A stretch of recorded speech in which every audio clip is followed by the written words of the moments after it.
Masuk.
Cemilan awak tengah malam ini kan.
Kesehatan kesempatan sehingga kita sama-sama dapat bersilaturahmi di jam atas kopi ini bersama Sisdia BST dalam keadaan sehat walafiat. Insya Allah kita nggak ada kurang satu apapun. Dan dari saya juga mohon maaf sebagai umat Islam, saya ucapkan selalu syukur kepada baginda Rasulullah SAW yang telah membawakan kita semua, saya sendiri dari alam yang gelap dan insya Allah menuju alam yang terang menjelang nantinya di Yaumul Mahsyar. Amin. Yang saya banggakan Sekretaris DPP Partai Solidaritas Indonesia Sisdia Kasih yang memiliki tata krama, ya, sopan santun, attitude di tengah-tengah masyarakat. Siapa kita? Kita harus berbeda, Bro NC sekalian, ya. PSI hari ini sudah cukup maju, ya. Dengan apa? Dengan nggak perlu jauh-jauh pergi ke Jakarta, nggak. Kalau partai-partai yang lain berbeda, Bro. Bro mesti bawa berkas ke Jakarta, teken sana ini jadi bla bla bla bla bla. Kalau perlu ada siram lagi sedikit, kan gitu. Tapi di PSI nggak seperti itu. Kita cukup MOU melalui Zoom meeting. Kirim berkas ke DPW, DPW kirim berkas ke DPP, DPP kirim balik, saya kirim balik ke DPD. DPD menyusun kepengurusan kirim ke saya kirim ke DPP. Jadi ini merupakan sistem yang sudah terbangun, model-model tipe singkat proses-proses demokrasi tersebut. Karena dalam melaksanakan proses demokrasi sudah tentu ada menggunakan kos-kos politik. Ya. Di sini juga Sisdea, saya ingin melaporkan secara resmi bahwasanya DPD yang sudah terbentuk oleh kepemimpinan saya itu sekitar 22 DPD ya. Nah, sampai hari ini mungkin tanggal 17 nanti ada Taput juga mau MOU ya, Taput mau MOU dan mungkin Tebing Tinggi juga akan MOU. Tapi Bro Ensis mesti pahami perjuangan DPW ini ya. Kita harus melakukan kerjasama. Asal muasal siapa leluhur PSI ini, siapa Raja Antoni, Ketua Ikatan Mahasiswa Muhammadiyah se-Indonesia. Kita harus tahu siapa pendahulu-pendahulu dan siapa petinggi-petinggi kita. Sehingga di dalam masyarakat kita dapat mentranslate pengetahuan itu kepada seluruh rakyat Sumatera Utara, khususnya di Kota Medan. Namo Buddhaya, salam kebajikan. Francis kok lemesnya, katanya di Kota Medan ya, suaranya kencang, tenaganya kuat. Coba saya mau lihat. Bro Ketua izin saya di sana ya. Tadi diceritakan kan saya yang bicara, saya buka masker, boleh ya? Oke, kita berdiri semua yuk.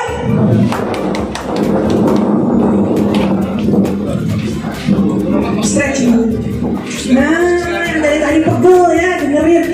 Bro Ketua luar biasa.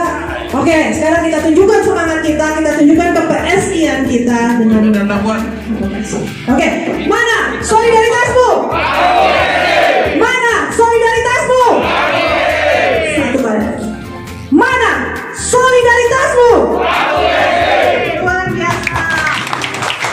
Terima kasih biasa, saya banyak pelajaran dari Pak Ketua DPW kita ini, Sisteria, Sekretaris DPW, Bro Ketua, Bro anggota legislatif di sini ada 2, dan Bro MC semua yang ada di sini. Selamat pagi, selamat siang. Juga para undangan yang saya hormati, terima kasih. Bro MC, sebetulnya acara ini itu baru diagendakan kira-kira persiapannya berapa lama ya, Bro? Belum 1 minggu ya? Nggak ada 1 minggu. Tapi lihatlah betapa acara yang belum diagendakan 1 minggu lamanya dihadiri oleh Bro Ensis yang seperti ini, luar biasa. Terima kasih. Itulah saya selalu bangga sama yang namanya PSI. Kita itu sangat menjaga egaliter, meritokrasi, sehingga begitu ada undangan tuh ramai. Tidak usah pakai berjenjang, tidak usah pakai birokrasi yang itu politik masa lalu. Baiklah Bro Ensis, pertama-tama kita ucapkan puji syukur kepada Tuhan kita diberi kesehatan. Saya ingatkan lagi, izin Bro Ensis untuk selalu pakai masker ya. Di Jakarta sendiri kondisi COVID sudah luar biasa. Sekarang Wisma Atlet penuh lagi. Para penderita COVID yang sedang positif saat ini sekarang bahkan tidak mendapatkan tempat tidur. Mereka harus menunggu dan dirawat di beberapa lantai. Sehingga ini kondisi pandemi belum berakhir, kita harus terus menjaga prokes, oke? Jalan keliling kompleks sekitar. Di situ saya merasakan kehadiran PSI sudah diketahui, sudah dinanti, dan sudah disayang sama masyarakat. Itulah yang saya pingin dari semua kader PSI, Bro Ensis yang ada di sini. Tetangga-tetangga sekitar kita tidak tahu kita PSI.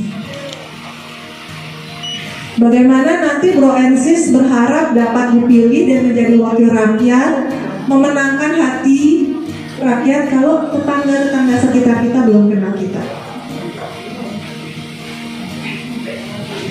Untuk itu saya mohon bahwa kita harus lebih memperluas jaringan kita. Dimulai dari lingkungan-lingkungan sekitar kita. Dan kita itu dalam berbuat harus menunjukkan bahwa kita ini PSI yang hadir dan kerja untuk rakyat. Bantuan itu tidak hanya selalu harus berupa bantuan materi. Saya mau cerita satu cerita sukses bahwa ada satu anggota legislatif kita di antara 72 yang duduk di kursi itu hanya dengan modalkan kartu nama. Cetak kartu nama berapa? 2.000, 3.000 rupiah. Jadi satu box kira-kira berapa? Ya katakan 200.000. Tetapi kartu nama ini dia datangi lingkungan sekitarnya, dia bagikan, dia memperkenalkan dirinya, dia sampaikan apa itu PSI, kenapa PSI itu berbeda dengan partai-partai yang lain, apa harapan yang dia bisa berikan kepada rakyat, sehingga dengan itulah dia bisa dipilih. Dari daerah yang lain, dia menang karena dia bisa mendekati tokoh-tokoh agama di daerahnya, dia bisa sharing.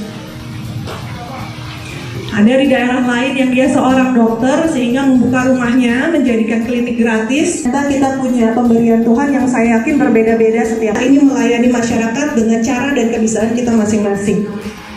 Itu yang saya mau dari tokoh-tokoh PSI. Saya percaya kita semua bisa. Saya lihat semuanya ini sudah mikir, wah saya bisa apa nih buat masyarakat. Saya minta itu yang ada di kotak dan kepala saudara-saudara semuanya untuk diwujudkan. Saya boleh cerita sedikit ya, beberapa lama yang lalu saya ketemu Pak Jokowi dengan dua miring. Kita sampaikan beberapa macam visi kita masing-masing, apa sih yang mau PSI bikin. Kalau saya terus terang passion saya adalah kalau saya di bidang hukum, saya tuh capek, saya tuh nggak suka ya dengan lihat gedung-gedung pemerintahan itu sewa tempat di beberapa gedung-gedung mahal itu. Negara ini tanahnya hak milik, dikuasai oleh negara, tetapi lembaga pemerintahan menyewa ruangan di gedung-gedung swasta. Menurut saya itu tidak masuk akal. Yang dilakukan oleh negara-negara maju seperti Singapura adalah yang ada tanah negara dibangun oleh negara, swasta menyewa di situ, sehingga dapat pemasukan lah ini negara dari aset-aset. Siapapun bisa menjadi apapun. Tetapi Bro Ansis tadi harus bekerja melayani masyarakat. Kalau PSI terpilih duduk rata-rata air aja, nggak mengerjakan apa-apa, itu bukan PSI. DNA perjuangan PSI kita milenial, kita berbeda, kita tidak punya dosa-dosa masa lalu. Anggota legislatif di PSI. Untuk itu kita mau kalau PSI harus kerja keras untuk rakyat. Saya yakin pasti bisa. Semangat Bro Ansis. Satu lagi ya Bro Ansis. Kalau kemarin ada tahun 2019 yang lalu perolehan nasional kita sekitar 1,8%. Jalannya masih begini, agak jauh gitu ya. Kalau sekarang survei kita sudah 5,5 bahkan 6% oleh lembaga survei independen yang luar biasa kredibelnya. Jalannya sudah tidak begitu, harus luar biasa, harus semangat. Jadi kalau sekarang yang masih cari kartu anggota aja ntar besok, cari struktur di bawah ntar besok, ya gimana nggak ambil, nggak cocok jalannya, ritmenya sudah tidak sama dengan ritme kita. Dan Bro Ansis percayalah bahwa semua hasil jerih payah kita, kerja keras kita pasti akan membuahkan hasil. Tadi Bro Ketua sampaikan mengenai program Ricebox, saya cerita sedikit ya. Ricebox ini sebenarnya kita datangi donatur-donatur kita cerita apa yang sedang PSI ingin kerjakan. Jadi ini tuh timbul sebenarnya adalah bagaimana kita mengenalkan PSI kepada masyarakat. Kenapa kita keluar dengan Ricebox ini adalah supaya kita bisa menciptakan makan bareng, makan bersama, ada kecepatan ngobrol di situ, mendengar aspirasi masyarakat. Apa sebenarnya yang menjadi keluhan di daerah ini? Itulah yang kita coba cari jalan keluarnya. Kita perjuangkan. Jadi saya pengen kegiatan ini bisa dikerjakan juga di daerah teman-teman semuanya. Nah, tapi proses pembagiannya perlu diingat, tidak orang di jalan di. Semangat ya Bro Ansis ya, semangat semuanya ya. Bro Ansis 5%, 6%. Sedang Rawan Tagaol, kebetulan rekan-rekan saya pun dari DPG yang notabene daerahnya itu jauh-jauh bisa menyempatkan diri untuk melihat sis dia tugas di sini. Saya terima kasih teman-teman. Nah, Deli Serdang itu geografisnya memang sangat luas. Nama saya John Wesley Ziga.